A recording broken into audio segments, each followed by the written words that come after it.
Okay,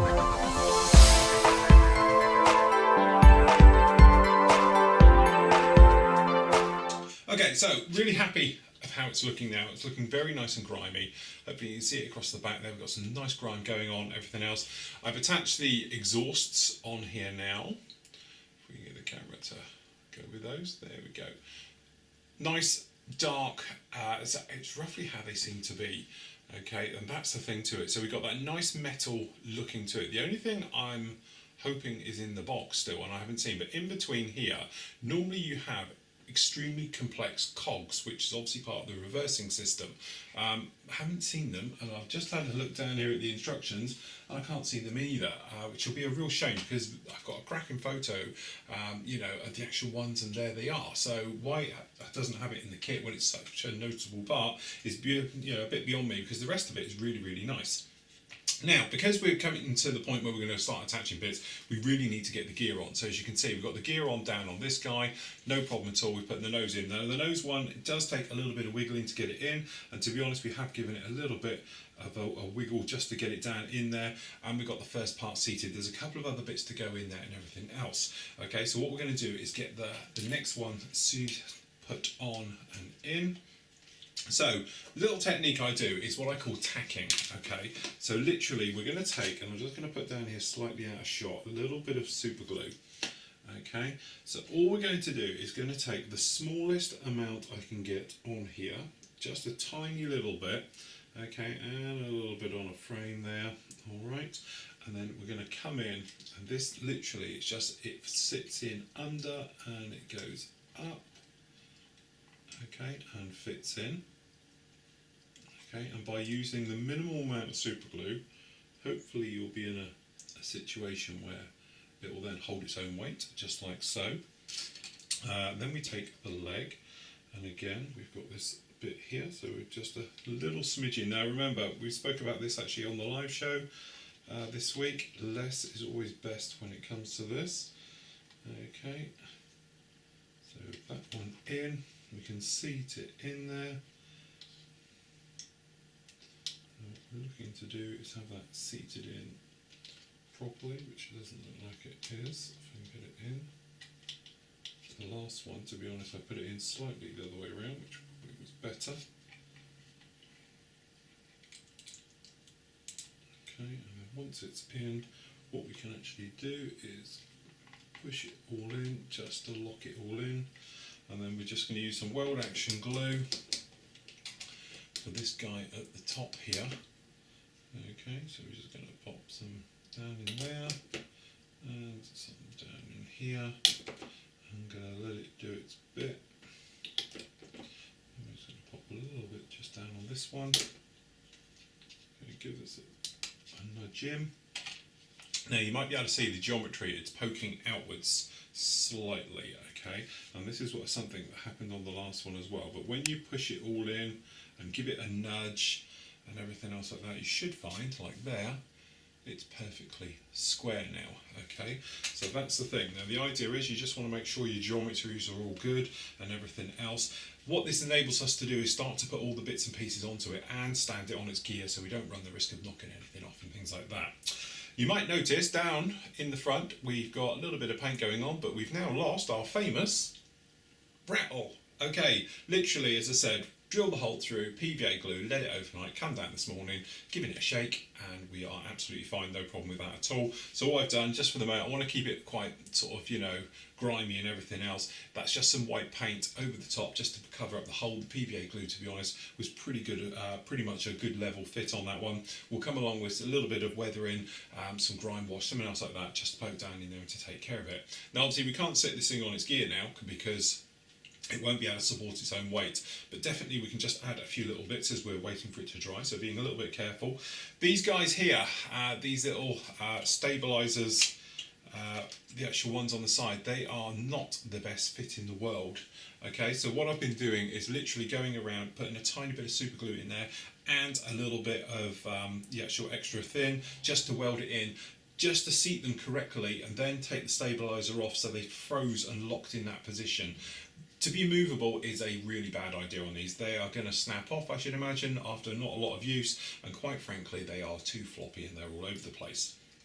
So by now we've got these guys, okay, so we can actually just come along and hopefully they should fit in there. A bit of a nudge required, but as you can see we've got a good angle working with these outside ones, and if we do this one, and then hopefully, and again, if we get the camera to play ball here, we are nicely in position, just like that, so it's got us slightly bending downwards, so we've got this look. And to be honest, they are both in the FL position, whichever that one means, but amazingly we've managed to get it pretty good. So that is that one on there just like that, taking care of all those little options. So now what I'm going to do is just stand it on a couple of jars, okay, just to keep the weight off the gear until that's totally gone off. So really that completes that entire section of it. A couple of other bits we can do, obviously the nose wheel one needs to all be cut up. Pretty straightforward how that one's going to go, but literally, you know, we're just going to make a cut right across here and down the middle just to split them up. Those can be fitted on a little bit later on. We've also painted up, because we hadn't done it yet, we've got these guys on the frame basically down here. What we've got is this one is for the main door, for the main gear. We've painted this one white, okay, and fitted that one in, like, just like this, and we can just remove it from its sprue, being careful not to cut through it, as I almost did. Okay, on the end there. And this guy here is for the air brakes. Now, I know it probably wouldn't have it, but it looks great with the Tornado with the air brakes up. So we need this part because you've actually got the little hole down in here. This guy will sit in it with any luck. We'll just come in, lock in there, okay, and then normally, as I say, it goes around that way. Lock in, something like that, and then it can be fitted on and out. Now we've done the wash work and everything else, we can do that. The only thing we don't want to do is fit it quite yet, because what we're going to do is in a moment, once this is all dried off, we can come along and we're going to use some black wash to do a smoke effect, blasting back up. Obviously they don't have the air brake doors open when that happens, they're closed down, the air brakes come out after it's you know, actually done its bit. So that's the thing with those. We spoke about it before, but with something we can attach now. This is the little area. These are these fins. Now if you're doing the GR1 version, these little guys down here, they need to go in the tail. Now the tail itself, and so just being careful not to knock that. As you can see, what you do is draw a line from the top of this fin, literally just here, okay, and go across to the point where it is up here coming down, alright?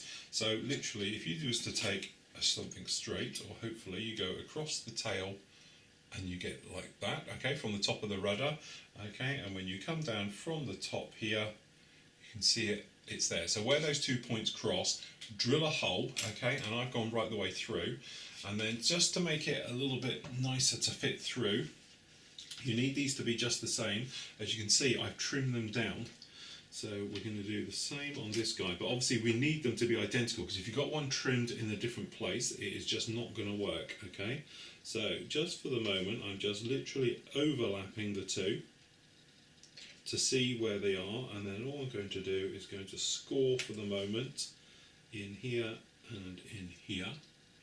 So this one we can cut down, this one we can cut down. Okay, but score, don't try and push it through in one, otherwise what's going to happen is you are going to literally ping off. So once you've scored it a couple of times, then you should be able to cut in just like that. And then on this side, again, I'm just going to score it, so we've scored it down. In here. And in there.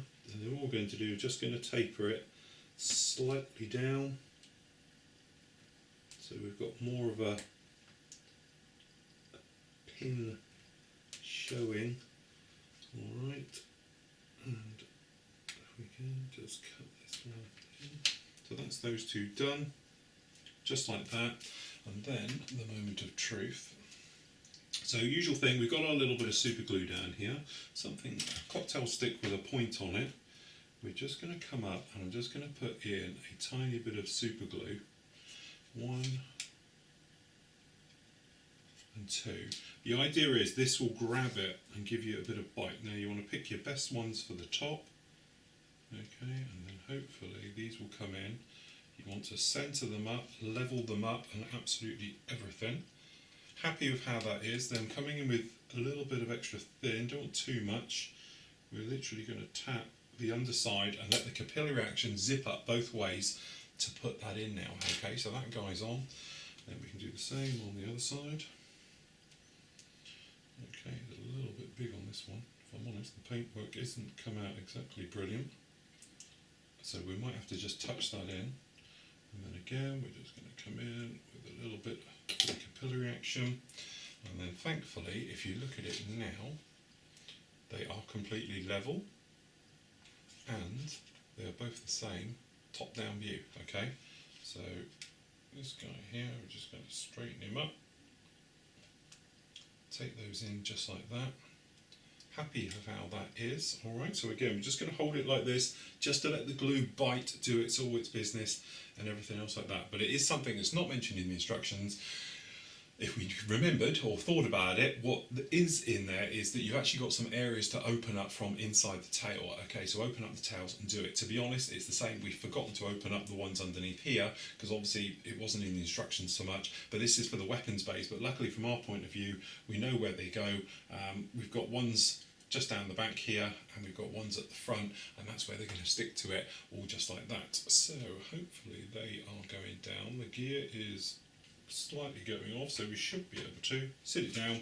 We don't have a tail sitter because let's face it, we've got enough lead in there to, I think, to take care of it forever, but that's looking pretty good. So what I'm going to do now is just poke this out the way somewhere that's a little bit safe. Luckily all the wheels are looking good and everything else. The nose wheels aren't glued in yet. We're going to do a little bit of flat spotting work, but to be honest they don't look too bad at all. I thought it'd need properly flatting off and everything else.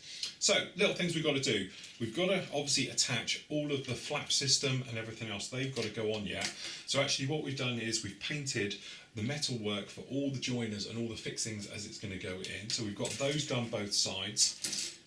And got the flap system ready and everything else like that. To be honest, we've attached the fuel tanks, have been glued on now, so those are sitting on and looking really good. They're ready to be installed when it comes to it as well. Okay, so all we've got to do now is actually do a metalwork job on the actual reverse thruster buckets. We're going to have ours in the closed position, as in not open, but certainly we need to paint these up and give them lots of heat work and everything else, so that's what we're going to do next. Okay, so we're all together and looking really, really good. Now, one of the biggest problems with this particular kit has been the flap system and the leading edge slats and how it all comes together. To be honest, I think it's probably overcomplicated and could have been far easier if the leading edge slats and perhaps the trailing ones, the actual fitting parts, so let's say the extenders and things like that, which to be honest we've got down here, were actually moulded in the plastic, and if you wanted to do them flat, so you cut them off as is almost all other kits I've ever done. Certainly the Hasegawa range, things like that, it seems to be the standard way. You just trim off the ones if you don't want to have it with the slats deployed, and away you go, because they are incredibly fiddly way of doing it. We've done this wing already, okay, and perhaps you can see it's a little bit complicated how it all is. It all looks very good here, but to get us to that stage was a lot of running around. What I actually did here is, you can see this in the actual silver, we've got them down here running through. What I've actually done is I've gone in there and sort of put them all in first, glued them into position, let them go off, and then I came in and slid this front system onto there. Now the problem with that is that it all moves, and trying to get it lined up is a complete nightmare. The other thing as well, you've got no reference to how much it should angle, because this leading edge slat could almost be vertical down, it could be up higher, there's nothing to actually position it, so it's almost like you have to physically position it into the one you want, which seems a little bit of a funny way of doing it. Once I'd finished it, and obviously you look back and you try and work out if there's an easier way of doing it, I think there actually is. And one of those is to install these down here onto this part first, get them glued in solid, and then you can just come in our case we'll then just pop this in like this, come along and we'll then click it up into position, and we'll be sort of job done with this, okay, versus trying to do it that way. I don't know if they've done it that particular way so it can almost be in any particular position you want. If it is, then fair enough, but I'm guessing most of us would have it fully deployed or closed. You know, you're not going to have it anywhere in between. So certainly that's the idea. The other thing as well, these are all very, very difficult to sort of reference how it is, so I've laid them out exactly how they are. So you've got the longest ones, then the shortest, and there's not a lot of difference between these two here. Then you've got the next one, and so forth and so on. So getting them to the right sort of shapes and everything else like that is a little bit of a problem, but I think we're basically there. So what I'm going to do is, these guys, I've got to remember exactly how it goes now, so I'm going to keep looking at my references. We've got this one here, and I'm guessing that we want the flat edge in. It's going to come in and it's going to tuck under this guy down here and then sit in. Now, when I did the previous time, I actually used glue and you know, a little bit of super glue, and we sort of tacked them all into position and everything else like that. This one, I think it's going to be easier to literally just tack it in, and then we're actually going to come in with our weld action glue. So I'm just going to put a tiny blob of thicker one down there. Okay, just touch that end in. Okay, and pop it in. Then we're going to use a weld action glue and let the capillary action all run around and put us all in exactly where we want to go. The screws, which are these little worm screws, we're going to do as a separate. Okay, so then we're just going to come in with these guys again, just a touch on the end. There's a little groove down in there, but you can see they jump out. They're very, very fiddly way of doing this. It's one of those things, you look at it and you think there's got to be an easier way, and I think there has been over the years. Just for some reason Revell have decided to go down this route, which I don't think is possibly the easiest. The grub screw itself, as I say, I'm not too sure if this is going to work by putting it in now, but if you don't put it in now, it's a real nightmare to get it in afterwards. Okay, so I would recommend putting it in now, but I'm just going to super glue it for the moment, not going to put any other glue on there, just in case we need to move it. Okay, and we've got this guy.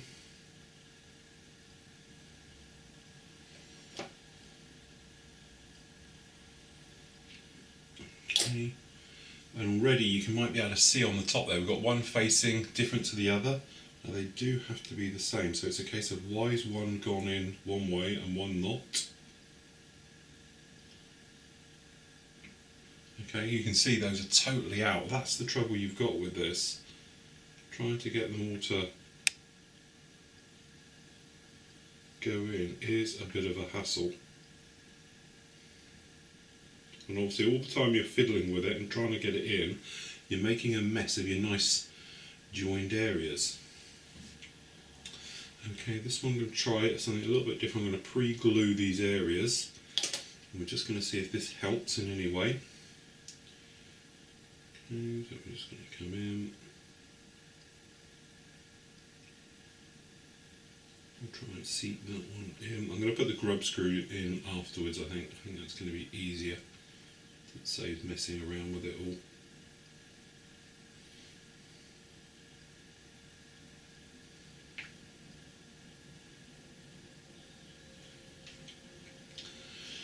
Okay, and the last one goes to the outside, grub screws on the inside, or worm screw. Or a worm drive even, I think that's probably how it's pronounced. Okay, so we got those in, and then what we'll do is we're going to come back, we're going to try and seat these in here, and see if we can get them all in to look right. But again, these worm drives, you can see they've actually got an angle on the taper on the end of them, which is how they're going to want to fit.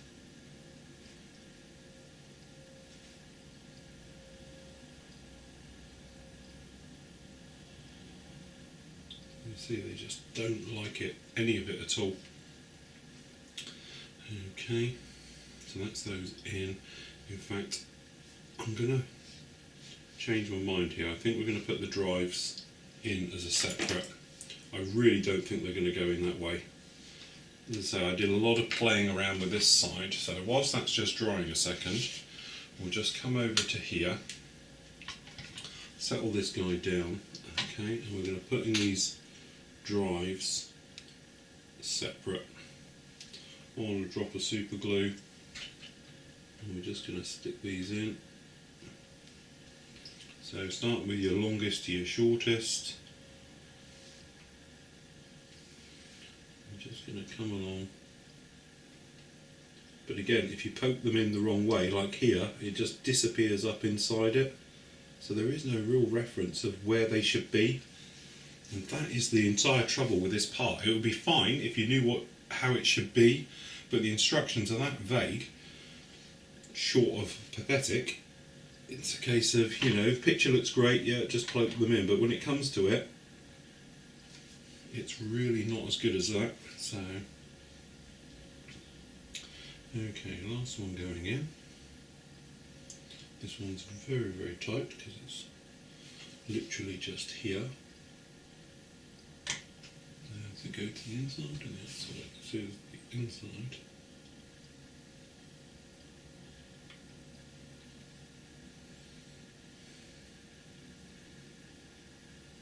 So again, as you can see, this worm screw just sort of hangs in there. So what I'm going to do, this is to purely give it a little bit more rigidity, is come along with extra thin. I'm just going to tap it underneath and let the capillary action do all the work.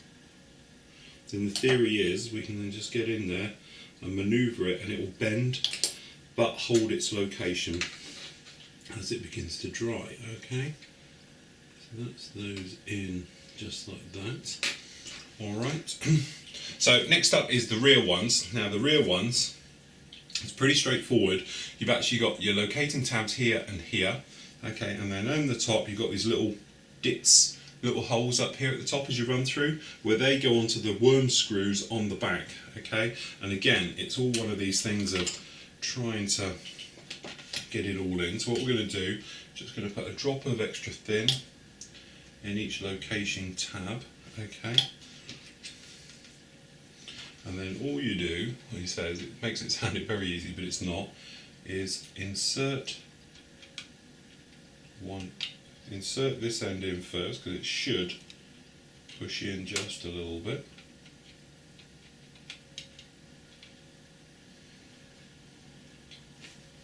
So this.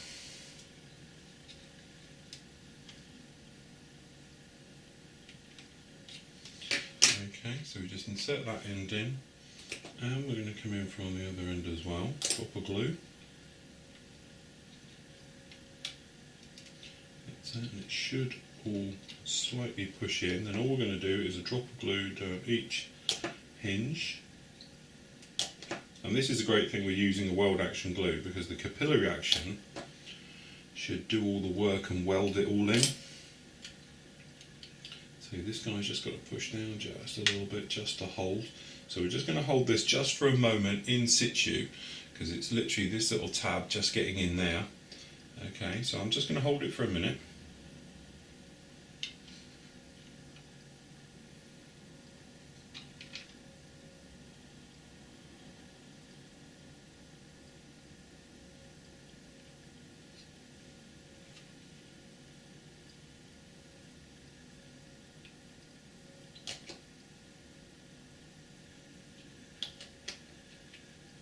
Okay, so now that is actually holding, what we can actually do is just going to come along and touch capillary action, the worm drive screws from the underside, and this is what will give you the strength to the top ones, okay? Alright, so that is all in there like that now. So as you say, from both sides, hopefully you can see, we've got those in. You can do a little bit more weathering and tidy it up all around, but these are very delicate, very fragile times to be doing this, okay? But things you need to make sure is that obviously you've got clearance on both sides. You've obviously got a tiny bit of clearance there, and we've got clearance on this side between the flaps being deployed and not hitting the side of the actual aircraft. Now I'm going to take my life in my hands and try and stand this up now. Okay, and there we go, that's them with them both done and deployed. You can see just like that. So hopefully that will be okay. So what I'm going to do now, I'm going to let that just dry off for probably around about 10 minutes, and then what we can actually do is fit this front slat and see if that one goes on any easier. Okay, so been drying for around about half an hour. We can have a look. So we're going to give it a little wiggle just to make sure it's all in there. This side has raised up just a little bit. hopefully you'll be able to push that down. I think it's the screw there. I think that's pretty good. I don't think we're gonna get too much more out of that. But a lot of people said about this thing where you couldn't see through. But as you can see the cutting mat through those levels. It's just this bottom one you can't, but I don't think it's supposed to anyway. But as you see, you can actually see pretty good light all through those. So I'm very happy how that has turned out. So no problem. Right, okay, let's try this front edge. As I said before, this is a different way of doing it to the instructions. But I'm hoping that these, I haven't left it too long because I don't want them to go rock hard and when you bend them they snap, okay? But the idea is now we've got these which are a lot better position. So let's just see how we get on and how we can get these in. Now these grub screws obviously line up. You've got the worm drives here go to the inside tab, alright? And then these guys will just push in, theoretically, the holes. So I'm just hoping that this will go together a lot better. Seeing that this one looks a little bit out of position. This guy, I'm just going to bend them slightly, droop them down. Okay, so they just fit in better. Generally, alignment doesn't look too bad. We look pretty good. But as I say, it's a bit of a funny angle for this because obviously I'm doing it a little bit awkwardly.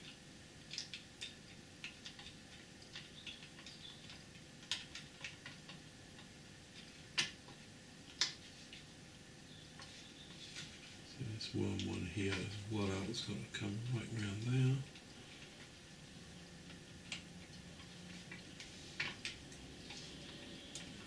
There we go, we can slip this one inside.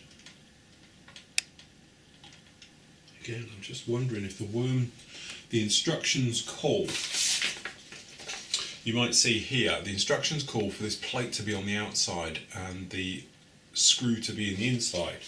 But I'm just wondering, because it didn't fit particularly brilliant on the other side, and now this one's not either. I'm thinking it should be the other way round, perhaps the drive on the outside, because I'm very happy with all the others, how they've got in. As you can see, it's fitting on there pretty good. It's just this outer tab. I'm just going to pull him out a little bit, but certainly, you know, from a point of view, it's holding its own weight in there now. That's a lot better than it was trying to do it the other way. Okay, so if we look at them sort of on a head-on now, you can probably see that doesn't look too bad at all. I'm looking at the droop, the angles and everything else, and I'm actually quite happy with that. So there's my top tip, do it the other way. I would love to see a close-up photo of this corner to actually tell if the worm should be on the outside and the plate on the inside, just purely because why would it be on the outside one end and in on the other? But then I'm no aviation expert. I'm just going from what I would think. So that needs gluing down into place. Very happy how all that is. Okay, and looking how the actual underneath here, you can see that the worm drives fitted perfectly, no problem, not even close. So I reckon if it was the other way round, you wouldn't have a trouble with it. It's just that obviously the hole for it is a lot smaller, so it makes sense. But I don't know, I probably just want it a little bit better, if I'm honest, in there. But it does seem to go, apart from that far end. Alright, but it's something perhaps we can play with. We might be able to pull this little guy out, tease him out, or we can extend him or whittle away. But as you can see on the other side, I've then painted them up. Just a tiny little bit of silver, capillary action, let it zip round and away we go. Alright, but there we go. That is putting that in, which is, it has been spoken about a lot on the internet, certainly about if the flaps are correct. The instructions seem to be wrong. I think the instructions are right, because that's what I've used to put this one together. It's just that the way it's explained isn't particularly very good, and I think quite frankly that's where it's falling flat on its face, because a lot of people are taking things the wrong way or making it up themselves, and that's the trouble they're having with it. But from my point of view, that's worked really well. Very happy with that. So okay, what I'm going to do, a little bit of silver paint, finish that, a little bit of extra thin capillary action, touch it, let it lock itself in, leave it, let that totally go off for a bit, so I don't want to knock it out of alignment. And then what we can actually do is get on with these thrust reverser buckets, get them fitted on and start to get all the little bits on.